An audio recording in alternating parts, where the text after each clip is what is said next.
There is a house on the southern edge of Windsor Great Park, near the village of Virginia Water in Berkshire, where the autumn fog drifts up off the artificial lake at dusk and pools so thickly between the rhododendrons that the lights of the cottages on the Crown estate seem to float without buildings beneath them. The house sits behind a long private drive, a sandstone gatehouse, and a wall of high yew. It has no public road sign. It does not appear on the Ordnance Survey tourist maps. It is not listed by the Royal Collection Trust. The visitor walking the green lanes of the Great Park will pass within a quarter of a mile of its octagonal tower and never know it is there. This is Fort Belvedere, a Georgian Gothic folly built in the 1750s for the younger son of a king. 18 acres of garden cut from the Crown's own woodland. A grey crenellated tower rising 30 feet above the moss of the surrounding lawn. 6 bedrooms added in the late 1920s. A swimming pool. A tennis court.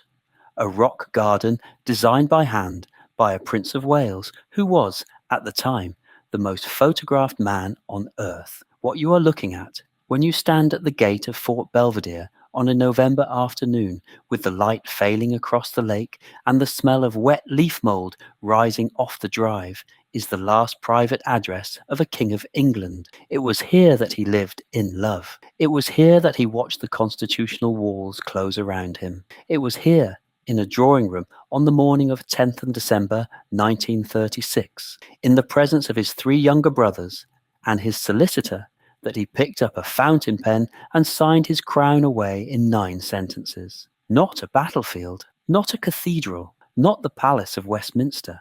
Fort Belvedere is where the British monarchy fractured in private, where a king chose a divorcee from Baltimore over an empire of 450 million subjects, where a bishop in Yorkshire broke a silence the press of Fleet Street had agreed to keep, where a younger brother was handed a crown he had never wanted, and a stammer he could not control, and where, on a midnight drive 48 hours later, the abdicated king left England and was never permitted to enter the gates of his beloved fort again. This is the dark story of Britain's most concealed royal retreat, Fort Belvedere. If you find these deep investigations into Britain's great houses and the hidden lives within them worth your time, please subscribe to this channel, leave a comment telling me which estate we should explore next, and help these stories reach the audience they deserve. It begins with a victorious duke and a Scottish battlefield. In April 1746, on a moor outside Inverness called Culloden, William Augustus, Duke of Cumberland, the second surviving son of King George II, commanded the Hanoverian army that broke the last Jacobite, rising in 57 minutes of musket fire and grape shot. The Highland charge collapsed against a wall of bayonets. The pursuit that followed across the heather, the burning of the croft houses, the summary executions in the days after, would earn the 25-year-old Duke a nickname in Scotland that has survived 2.5 centuries. He was Butcher Cumberland. In London, he was something different. He was the man who had saved the Hanoverian crown. His father gave him an income, a parade in Hyde Park, and a quiet acre of Windsor Great Park on the high ridge above the new artificial lake at Virginia Water. The Duke wanted a folly, a summer house, a monument to himself. He hired Henry Flitcroft, a Burlington protege who had already designed Wentworth Castle and the west front of Woburn Abbey. Flitcroft was a Palladian by training and a Gothicist by commission, and the building he produced for Cumberland between 1750 and 1755 was an experiment that English architecture had not quite seen before. A triangular Gothic tower in coursed bagshot sandstone, 3 stories high, with crenellated parapets and arrow-slit windows that looked out across nothing more dangerous than a man-made lake. Cumberland called it his Belvedere, his beautiful view. The country at large called it the fort. The Duke kept a brass cannon on the lawn and fired it on royal anniversaries. He stocked the lake with carp. He died, enormous and gout-ridden, in 1765, and the fort passed back to the Crown estate. For 60 years it was used by minor royal cousins as a fishing lodge. A few servants, a skeleton garden, no documented incident. And then the eldest son of George III began to take an interest. George, Prince Regent, later George IV, had no taste at all for the modest. By the time he came to inherit Cumberland's Folly in 1828, he had already commissioned the Royal Pavilion at Brighton, gutted the interiors of Carlton House, and set Sir Geoffrey Wyatville to work on the wholesale Gothicizing of Windsor Castle itself. Fort Belvedere was next. Wyatville added an octagonal drawing room, a dining room, 3 more bedrooms, a new entrance, a larger tower, a small chapel. The Bagshot sandstone was supplemented with grey rough cast on the additions, and the whole thing began to assume the shape it has now. 3 centuries of accreted Gothic stacked around the original 1755 triangle. The cost, in the King's own accounts, ran to £14,500, something in the order of £2.5 million today. George IV died in 1830 before the work was complete. The house passed back into the grace and favour stable of the Crown estate. For 99 years it was lived in by minor Hanoverian relations and civil list pensioners, a widowed cousin of Queen Victoria, a retired private secretary. Cobwebs accumulated in the upstairs corridors. The cannon on the lawn rusted into its carriage.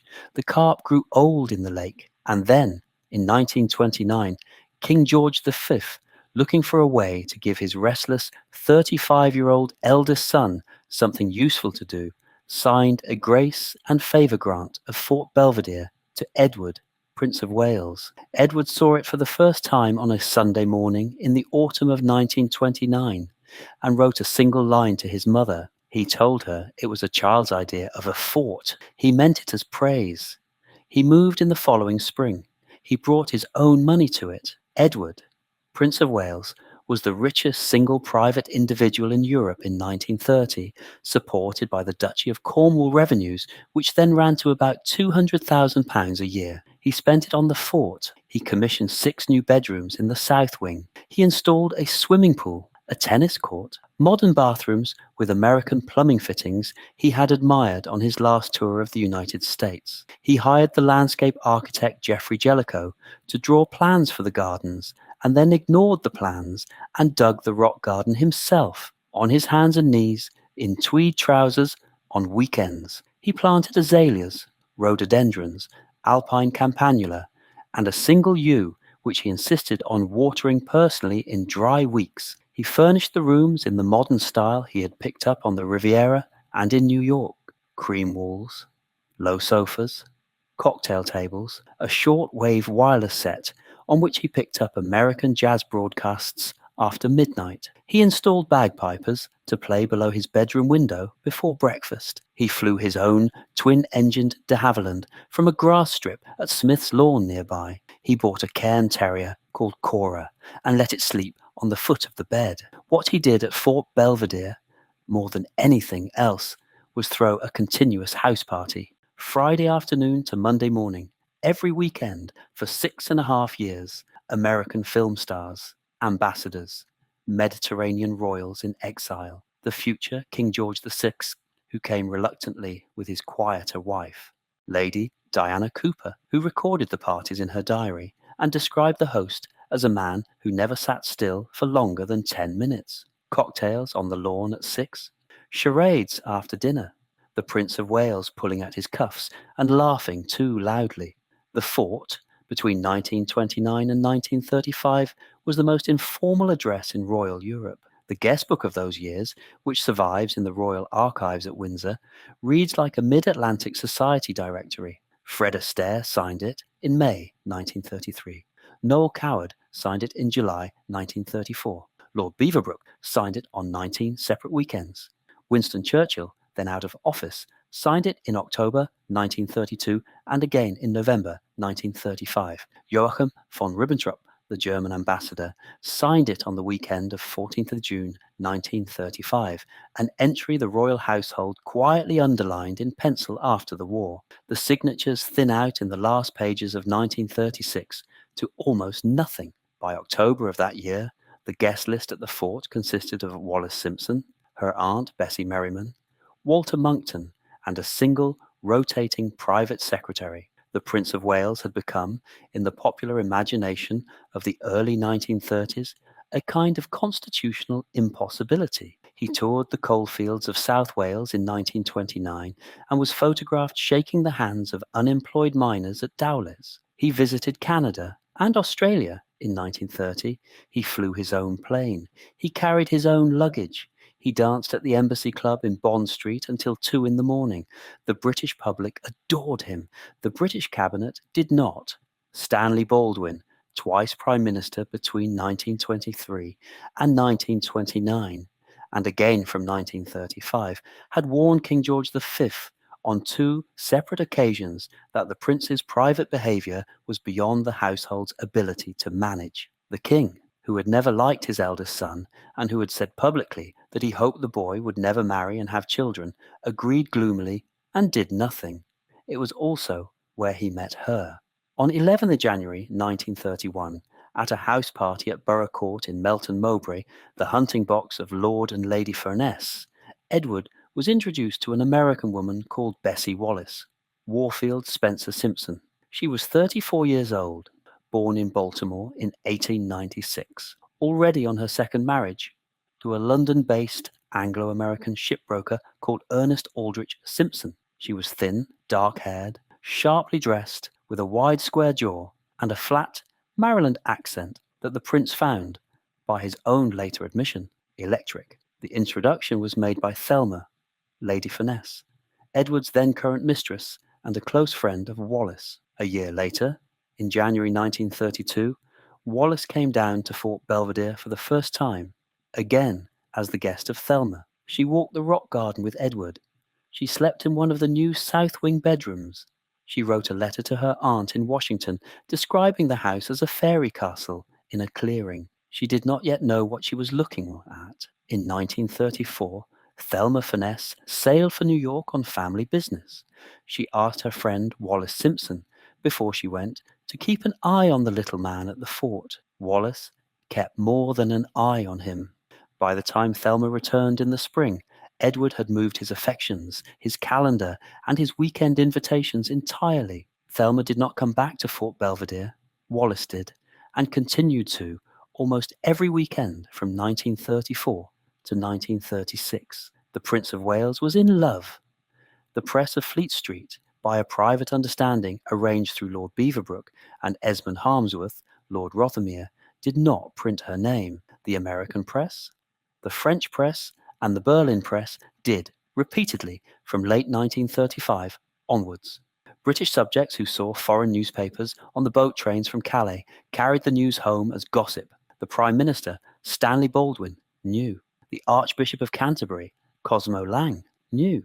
The King knew. On 20th January 1936, at Sandringham, King George V died in his sleep at 5 minutes to midnight. By the morning of 21st January 1936, Edward, Prince of Wales, was King Edward VIII of Great Britain and Ireland, and Emperor of India, the head of a household his father had spent 26 years trying to teach him to value, and the unmarried lover of a twice-married American woman whose second divorce was already being quietly arranged at Ipswich Assizes. He was 41 years old. He had reigned for fewer than 200 days when Stanley Baldwin came to Fort Belvedere on a grey Sunday afternoon in October to ask him, very politely, what he intended to do. He intended, he said, to marry her. What followed was the 10-day crisis that broke the British Crown in public for the only time in the modern era. The crisis began, technically, on 27th October 1936, in a small county courtroom at Ipswich Assizes, 60 miles northeast of London. Wallace Warfield Simpson had filed for divorce from Ernest Aldrich Simpson on the grounds of his adultery with a mutual friend. Mary Kirk Raffray, an American woman who had been one of Wallace's bridesmaids in 1928, and who would later marry Ernest in 1937. Walter Monckton, the King's barrister and personal counsel, had arranged the filing in Ipswich rather than London, specifically because the local press attention was thinner there. The decree nisi was granted in 22 minutes. Wallace would be free to remarry on 27th April 1937, 6 months after the Nisi became absolute. That was the legal calendar. It allowed the king to marry her by the strict reading of English law on 28th of April 1937, 4 weeks before his planned coronation on 12th of May. Stanley Baldwin was reading a different calendar. The Prime Minister had been briefed by Cosmo Lang, Archbishop of Canterbury, that the Church of England could not, under its existing canons, crown a king married to a woman with 2 living former husbands. He had been briefed by his own cabinet that the Dominions, Australia and Canada and South Africa would not accept Wallis Simpson as Queen Empress. He had been briefed by the Director of Public Prosecutions that the press blackout could not be held beyond December. He came to Fort Belvedere on the afternoon of 16th of November 1936 in his usual 3-piece tweed suit, smoking the usual pipe, and asked the king directly whether he intended to make Mrs. Simpson his queen. The king said he did. Baldwin said the country would not have her. The king said he would abdicate sooner than give her up. Baldwin returned to Downing Street in his Daimler, with his head in his hands. What followed for the next 2 weeks was a private war of diplomacy, fought between Fort Belvedere, No. 10, Buckingham Palace, and Lambeth Palace, while the press of Britain printed nothing. The king's friends, Lord Beaverbrook of the Daily Express and Lord Rothermere of the Daily Mail, agreed to hold the story until the political position resolved. The American press did not. The Hearst papers in New York and the Baltimore Sun in his hometown printed daily updates from sources close to the king. On 25 November 1936, Esmond Harmsworth, Lord Rothermere, came down to Claridge's to meet Wallis privately. He proposed an alternative to abdication, a morganatic marriage. The king would marry her, but she would not become queen, and any children of the marriage would not inherit the throne. The arrangement, he explained, had continental precedent. Wallis, exhausted, accepted the proposal in principle. Edward, when she telephoned him at the fort that evening, accepted it. Walter Monckton drafted a paper. Baldwin took it to Cabinet on 27th of November. The Cabinet meeting lasted 3 hours and 20 minutes. The Lord Chancellor, John Sankey, said the morganatic proposal was constitutionally untested and would require an Act of Parliament. The Home Secretary, John Simon, said any such act would be amended in the Commons by Labour and Liberal members hostile to the King's lifestyle. The Foreign Secretary, Anthony Eden, said the Dominions would never accept it. Baldwin asked formally around the table whether any minister supported the proposal. Not one hand went up. The minutes, which can be examined at the National Archives at Kew, end with a single resolution. The Cabinet would advise the Sovereign that the morganatic option was not available. The advice was conveyed to Fort Belvedere by Baldwin on the afternoon of 2nd of December 1936. The King received it in the octagonal drawing room, standing at the window, and asked Baldwin 3 questions. Could the Dominions be approached separately? They could not. Could the Cabinet's advice be set aside? It could not, without dissolving the government. Could the king, if he abdicated, expect to marry Mrs. Simpson under English law? He could, after her decree absolute, on 27th April 1937. The king thanked the Prime Minister.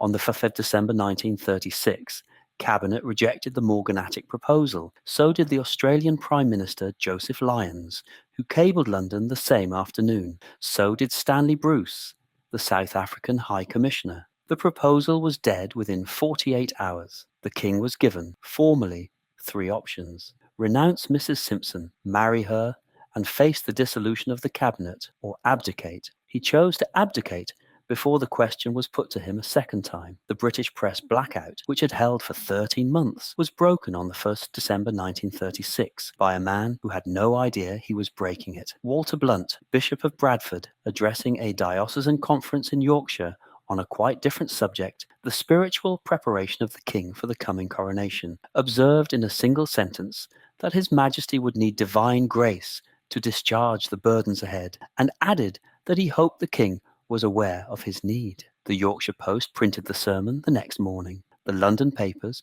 who had been waiting for any peg at all, ran the bishop's words on the 3rd of December as a comment on the king's private life. The story was out. The newsboys on the Strand were shouting headlines by lunchtime. Crowds gathered outside Buckingham Palace. Wallace, terrified, was driven by the King's chauffeur out of Fort Belvedere on the 3rd December and across the Channel to a friend's villa at Cannes. She would not see Edward again for 6 months. The King moved to Fort Belvedere on the evening of the 3rd of December and did not leave it for the next 8 days. His mother, Queen Mary, 69 years old and recently widowed, refused to come to the fort and refused to receive Wallace in any of the royal residences. She wrote her son a single short letter on the 4th of December, informing him that she would never meet, speak to, or refer by name to Mrs. Simpson. She kept the promise for the remaining 17 years of her life. Edward's 3 younger brothers, Albert Duke of York, Henry Duke of Gloucester, and George Duke of Kent, came down to the fort on the morning of 7th of December.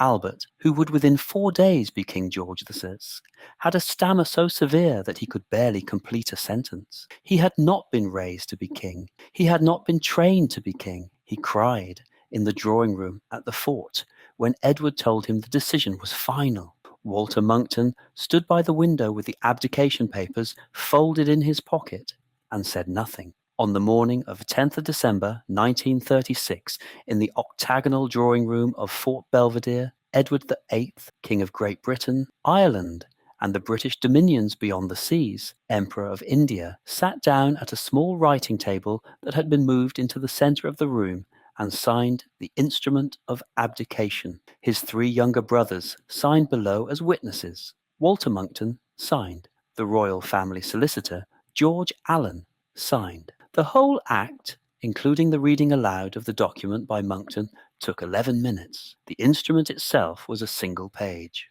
It read, in 9 lines of plain English, I, Edward VIII of Great Britain, Ireland, and the British dominions beyond the seas, King, Emperor of India, do hereby declare my irrevocable determination to renounce the throne for myself and for my descendants, and my desire that effect should be given to this instrument of abdication immediately. The signature is shaky. It can be examined today at the National Archives in Kew. Reference HO 144 22945. The hand that signed it had been the King of England for 326 days.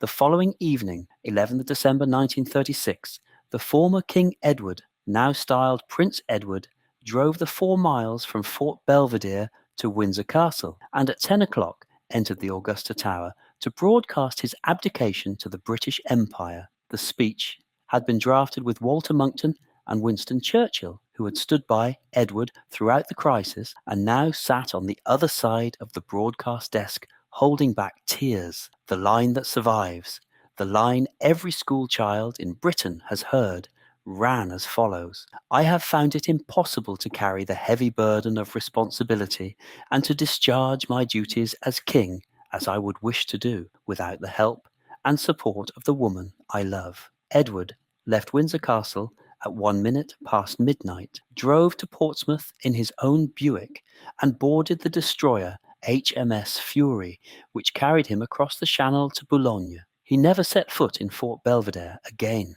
From the morning of 11th of December 1936 to the end of his life on the 28th of May 1972, in a townhouse in the 16th arrondissement of Paris, his repeated requests, made in writing to King George VI, to Queen Mary, to Queen Elizabeth, the Queen Mother, and to Queen Elizabeth II to be permitted to visit Fort Belvedere even for a single afternoon, were refused. Cosmo Lang, Archbishop of Canterbury, broadcast to the nation on the 13th December 1936. His sermon, which can still be read in the Lambeth Palace archives, contained the lines that finished Edward's reputation in the Church of England in a single sentence. Even more strange and sad it is that he should have sought his happiness in a manner inconsistent with the Christian principles of marriage, and within a social circle whose standards and ways of life are alien to all the best instincts and traditions of his people. Beaverbrook called it the most uncharitable broadcast of the 20th century. Lang did not retract it, but the abdication crisis might have remained the cleanest,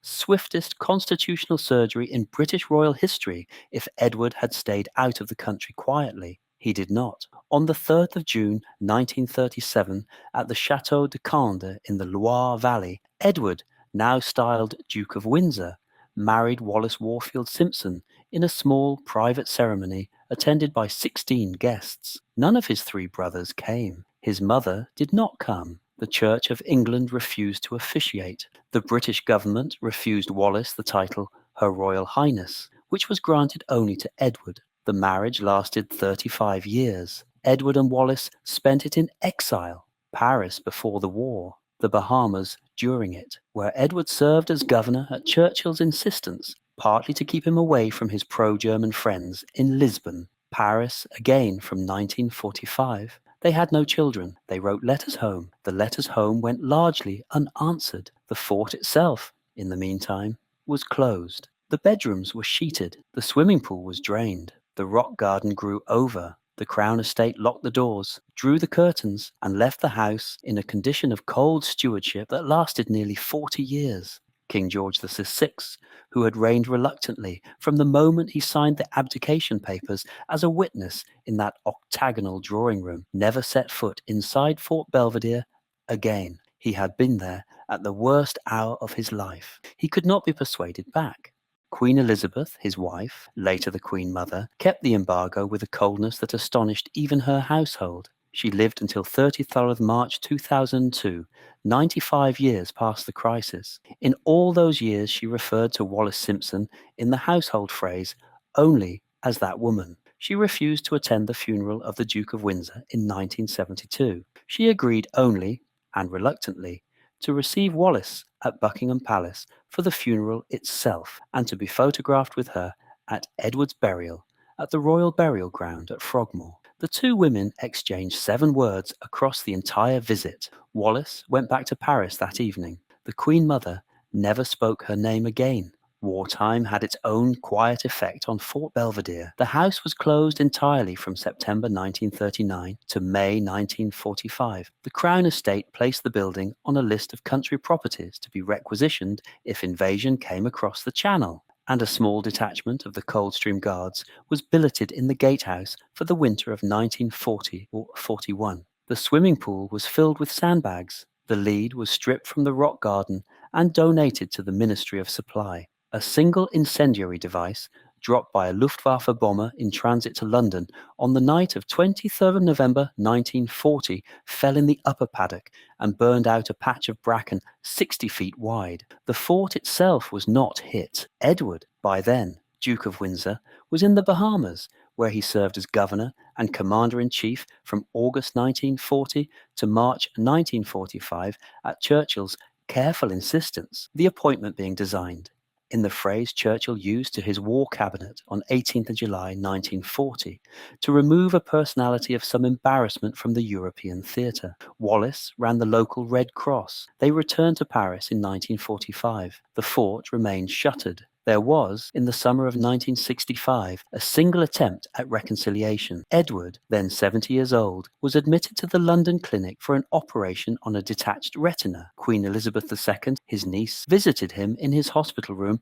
on 15th March 1965. She brought a bunch of flowers from the Buckingham Palace garden. She stayed 40 minutes. She raised, very gently, the question of whether the Duke might wish to visit Windsor Great Park during his recovery. Edward asked to see Fort Belvedere. The Queen said she would consult the household. The household, led by Queen Elizabeth, the Queen Mother, and the private secretary, Sir Michael Adine, refused. The Duke was driven once around the perimeter of the Great Park in a Crown Estate car. He did not enter the gates of the fort. He returned to Paris on 24th March 1965 and never came back to England. He died at his Paris house on 28 May 1972 of cancer of the throat. His body was returned to Britain on the BAC 111 of the Queen's flight and lay in state in St. George's Chapel, Windsor, for 2 days. He was buried, at his own request, at the Royal Burial Ground at Frogmore, half a mile from the gates of Fort Belvedere. He could see the chimneys of the fort from the burial ground.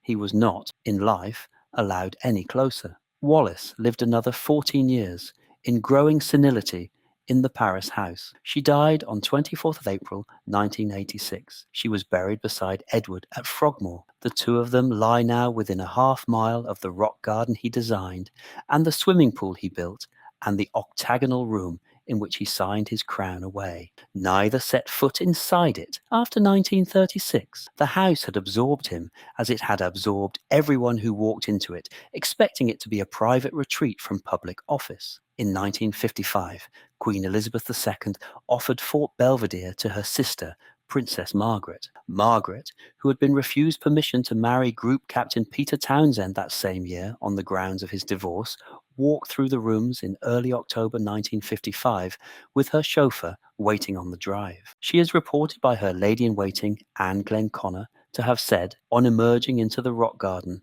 that she could feel her uncle in the walls and would not be staying. She declined the fort that afternoon. She preferred her London apartments at Kensington Palace. The house stood empty for another 20 years. In 1976, the Crown Estate granted a 31-year lease of Fort Belvedere to the Canadian retailer Galen Weston, owner of Loblaws supermarkets in North America, and from 1978 of Selfridges department store on Oxford Street. Weston, his wife Hilary, and their two children moved in that autumn. They restored the rock garden. They returned water to the swimming pool. The Westons employed 26 estate staff. They held charity galas in the octagonal drawing room. Galen Weston rebuilt the bagpipe lawn and held an annual Highland reception on the first weekend of August. But the house, even in private hands, retained its habit of attracting catastrophe. On the 26th of August 1981, 4 masked gunmen of the Provisional Irish Republican Army drove up the long private drive of Fort Belvedere in a stolen Ford Granada at 20 minutes past 11 in the morning. Their intention, according to documents later recovered by the Garda Síochána from a safe house in Donegal, was to kidnap Galen Weston in retaliation for what they described as the Westons' material support of the British Crown Estate. Weston was not at the fort. He had been called to London that morning by a telephone call from his Selfridges office. Hilary Weston was in the kitchen with the housekeeper. 3 armed bodyguards employed by Weston in the wake of the 1979 Mountbatten assassination at Mullaghmore were on the property. A short, confused exchange of fire took place on the drive, lasting 48 seconds. 2 of the IRA gunmen were killed. The 2 others fled across the Great Park on foot and were arrested by Thames Valley Police within 90 minutes near Ascot. The bodies of the 2 dead gunmen were removed by the Royal Military Police. The Crown Estate, after consultation with the Home Office and the Press Council, requested that the story not be reported beyond a single short paragraph in the Daily Telegraph on the 28th August 1981. The paragraph appeared. The full story was not published until 2004 in the memoirs of a former Garda intelligence officer in Dublin. The Westons stayed at Fort Belvedere until their lease expired in 2007. The lease was then transferred privately by the Crown Estate to a member of a Middle Eastern royal family whose identity the Crown Estate declines to confirm. The house is, today, not on any visitor map.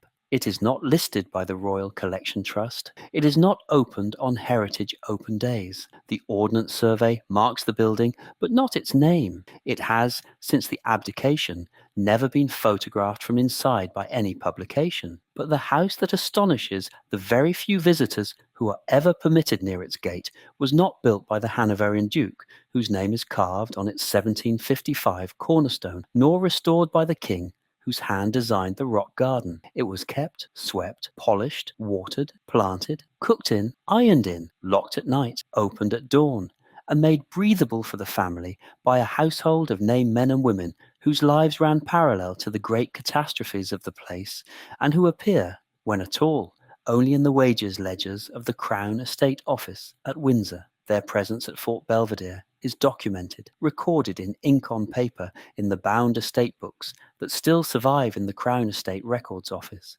Their stories are not. There was a butler named Frederick Osborne who served Edward, Prince of Wales, and then King Edward VIII at Fort Belvedere from the spring of 1929 to the evening of 11th of December 1936, 7 years. Osborne was born at Egham in 1881, the son of a brewer's drayman, and had begun service as a footman at Windsor Castle in 1898. He came to the fort at the personal request of the prince, who had liked his manner in the royal household dining room. He was paid £150 a year, plus board, plus a quarterly bonus from the Duchy of Cornwall. He was present in the octagonal drawing room on the morning of 10th of December 1936. He held the door for the three royal brothers as they came in. He served tea afterwards. He drove with the Duke as far as the Portsmouth Dock Road that midnight and shook his hand at the gangway of HMS Fury. He was pensioned off by King George VI in February 1937 at the rate of £40 per year. He went home to Egham. He never spoke publicly about the abdication. He died in 1949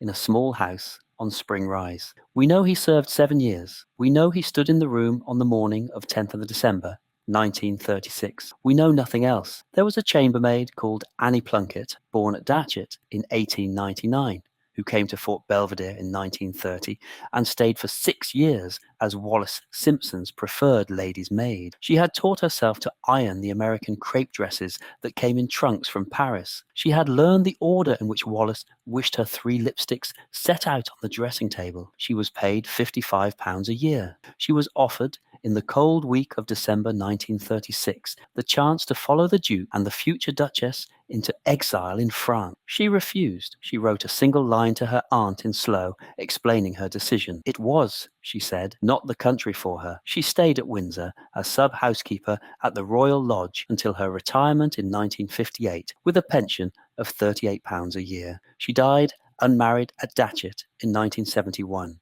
We know her wage. We know her refusal. We know nothing else. And there was a head gardener named Frederick Birch, born in 1885, in a tied cottage on the Sandringham estate, who came to Fort Belvedere in the summer of 1929 at the personal request of the Prince of Wales to design and execute the rock garden. He was paid £2 and 10 shillings a week. He worked on the rock garden with Edward at weekends, the two of them on their knees in tweed, planting alpine campanula in the cracks between the Bagshot sandstone boulders. The garden was finished in May 1934. Wallace Simpson that summer was photographed laughing in it. Birch was retained by the Crown Estate after the abdication. He was offered the chance to continue work on the rock garden during the empty years of George VI. He refused. He told the Crown Estate steward in a single line recorded in the office daybook for 14th March 1937 that he would not work on a garden that depressed him to look at. He moved to the kitchen gardens at Windsor Castle and stayed there for the next 24 years until his retirement in 1961. He died in 1969. We know his weekly wage. We know his work in the rock garden. We know his single recorded line of refusal. We know nothing else. They appear in the records as footnotes, a name beside a sum, a quarterly wage entered into a bound ledger, and then they vanish into the silence that swallows everyone in a great house who is not a member of the family. Their service is contained in the wages book of the Crown Estate Office at Windsor in 3 columns of ink: the date, the name, and the figure. Columns extend across the years of the abdication, the World War, the death of George VI, the coronation of his daughter, the death of the Duke in Paris, and the burial of him on the lawn at Frogmore, half a mile from the rock garden Frederick Birch refused to return to. We know only that they were there, that the house they served is still standing, and that their names survived. Some of them, because the Crown Estate Office kept its accounts, and nobody threw the ledgers away. The house absorbed both. The constitutional crisis and the private grief, the drawing room signature and the head gardener's refusal. It has been absorbing both in the careful silence of its closed gates for 90 years now. The freehold of Fort Belvedere is held still by the Crown Estate. Current leaseholder is a member of a Middle Eastern royal family who has held the house since the lease transferred from the Weston family in 2007. The lease is private. The terms have not been published. The Crown Estate confirms only that the property is occupied as a private residence and that no public access is permitted. English Heritage classifies the building as Grade 2 listed. Historic England's online register reproduces the 18th century floor plan, but no recent photograph of the interior. The Ordnance Survey marks the tower. It does not mark the name. The Instrument of Abdication, the single page of 9 lines, signed at Fort Belvedere on the morning of 10th of December 1936 is held at the National Archives at Kew under reference HO 144-22945. Members of the public may apply to view it by appointment. The document is kept in a flat archival folder. It is brought out twice or 3 times a year for the requesting researcher, who is given 30 minutes with it at a supervised desk in the map room. The hand of the signature, which moved unsteadily across the page in the presence of 3 brothers and a solicitor, can be examined closely. The ink has not faded. The paper is still uncreased. The Royal Collection Trust does not list Fort Belvedere among the royal residences it administers. The Duke of Windsor's private papers, held at the Royal Archives at Windsor Castle, contain frequent references to the house in the letters he wrote home to his mother, his brother, and his niece, requesting permission to visit. The letters are catalogued. The replies are not. According to the catalogue entries, none of the requests was granted. Some of the letters were returned unopened by Queen Mary herself. Galen Weston, who survived the 1981 kidnap attempt at the gate of the fort, died at his home in Toronto on 12th of April 2021 at the age of 80. His Times obituary mentioned the fort. It did not mention the attempt. Hilary Weston, his widow, lives privately in Canada. She has not spoken publicly about Fort Belvedere since 2007. The records of the kidnap attempt, including the inquest reports on the 2 dead gunmen, were sealed by the Crown Estate at the time and have not been opened. The current annual rent paid for the lease of Fort Belvedere is not published. The Crown Estate's published returns show only a single line for the southern Windsor Great Park residential properties, a figure that has fluctuated between £2.1 and £2.7 million per year over the last decade. The fort is understood to account for the largest single share the estate office at Windsor employs between the lodge, the kitchen garden, the security detail, and the household, somewhere in the region of 34 named staff to keep the building lived in. None of them is permitted by their contract to speak publicly about what they do or see. The non-disclosure clauses, drafted in 2007 and renewed in 2014, run to 14 pages. A local story, told quietly in the bar of the Wheat Sheaf at Virginia Water, has it that in the autumn of 2019, a member of the kitchen staff walking back to the lodge after a late supper service saw a thin figure in evening dress standing on the lawn beside the rock garden after midnight. The figure was facing away. The figure did not turn. The staff member returned by the long way round. The story is not corroborated. It is not denied. The house, behind its wall of yew and its closed gate, performs the silence the abdicated king wanted from it. He wanted privacy. He wanted permission to return. He wanted the rock garden to keep growing in his absence. He wanted to be remembered as the king who chose love. The house has given him only one of those. The rock garden, on satellite photographs available to anyone with an internet connection, is still there. The alpine campanula still flowers in the cracks. The boulders have not moved. The yew tree he watered personally is now 60 years tall. Stand at the gate of Fort Belvedere on a November afternoon. Stand at the gate of Fort Belvedere on a November afternoon, with the light failing across the artificial lake of Virginia Water, and the smell of wet leaf mold rising off the drive, and the rooks going home through the upper branches of the cedars, and you will see only the upper crenellations of the original 1755 tower, the chimneys of the Wyatville additions of 1828, and the dark gleam of a single upstairs window where, possibly, somebody is still inside. The drive is gravelled, the yew is high, the wall is unbroken. There is no plaque, there is no sign. There is a brass push button at the gate which connects to a telephone inside the lodge and which will not be answered. Fort Belvedere is not one house. It is the record, in bagshot sandstone and grey roughcast, and added Edwardian brick, of how the British Crown handles its own private failures. Cumberland wanted a monument to a battlefield. He got a folly that survived him by 2.5 centuries. George IV wanted a Gothic toy. He got a wing he did not live to use. Edward, Prince of Wales, later King Edward VIII, later Duke of Windsor, wanted a child's idea of a fort. He got 6.5 years of weekend parties and a single morning on 10th of December 1936, in which his crown was lifted from his head by the careful hand of his quieter brother. Galen Weston wanted a country house. He got, in the wet August grass on a Wednesday morning in 1981, 2 dead IRA gunmen and a sealed inquest file. The Crown Estate wanted, after 2007, a tenant who would stop the leaks and replace the rotten woodwork on the south wing. They got a tenant who pays the rent in advance and asks for nothing. The house gave them all what they asked of it, in the careful, expensive, neutral manner of a great country house accustomed to absorbing human weather. The house always gives. That is its genius, and that is its cost. Frederick Osborne, the butler, gave 7 years of his life to the king, who left at midnight. Annie Plunkett, the chambermaid, ironed the American dresses of a woman she would not follow into exile. Frederick Birch, the head gardener, knelt with the Prince of Wales among the Bagshot boulders and would not return to the rock garden once the prince was gone. Their names are in the wages book. Their work is in the garden. Their refusals are in the day book. They have between them more written record at Fort Belvedere than any visitor of the last 50 years. Who does a building belong to?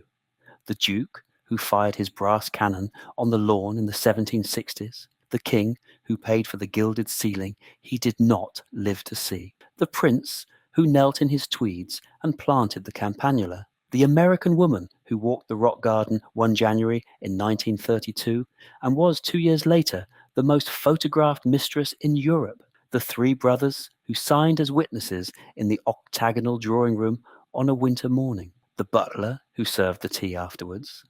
The chambermaid who would not go to Paris? The gardener who would not come back? Or the tenant, today, behind the yew and the gravel and the silent telephone, who asks for nothing and pays in advance? Fort Belvedere does not answer. The house never answers.